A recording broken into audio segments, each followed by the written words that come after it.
Welcome to this video, Growing Your Fan Base Lesson 8, Become Friends with Other Bands. It shouldn't surprise you that other bands are a huge lifeline in music. Yet, a lot of musicians seem to have a hard time talking to other bands. So why should you actually talk to other bands? Well, let's talk about this. Here's some benefits of talking to other bands. Number one, you'll book shows much more easily with the help of other bands in your area or even in other areas. You can help promote each other's new music by sharing, liking, pre-saving, all that stuff.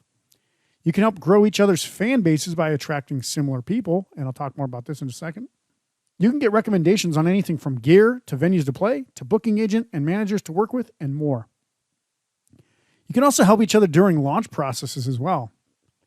All this basically just to say that other bands can be more valuable than average fans. They're kind of like super fans in the sense they're also trying to do the exact same thing as you. So don't stand against the wall at the next show you go to. Go talk to the bands. One of my surefire conversation icebreakers is, man, you guys kick ass. Did you know you can also do Instagram lives with other musicians? So basically what you do is you would invite them once you go live to join your call. And then you see there on the right, they can have up to 4 people in any call. So if you know a few bands, you might want to do an Instagram live with all 4 bands, just so you can kind of have a conversation. Fans of yours might like the other bands and vice versa, and they'll probably enjoy the conversation you guys have, even if it's not necessarily centered around music. You guys can just shoot the breeze and have a good conversation, all while reaching 4 audiences instead of 1 audience. It's a great way to collaborate with each other. So add collaborators for Reels as well, which will show up on both accounts.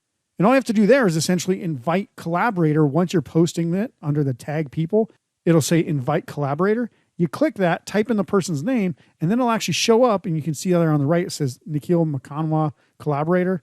That's how you do it. You'll have 2 audiences instead of just your audience. So these things on Instagram, especially if you're just focused solely on Instagram, help you double or triple or quadruple your audience reach for any particular given video or reel, depending on how you want to do it. And you can find a step-by-step guide on how to do both of these below this video. So let's take some action. Number 1, go to a local concert. After a set, talk to the bands and tell them how much you like their set. Even if they aren't your preferred style of music, it is likely that you can appreciate something about what they did. Solos, drums, bass lines, singing, lyrics, etc. Do an Instagram live with another band and ask each other questions. Fans love listening to musicians talk shop. If you record another band playing a show, add them as a collaborator on IG to show up on both accounts.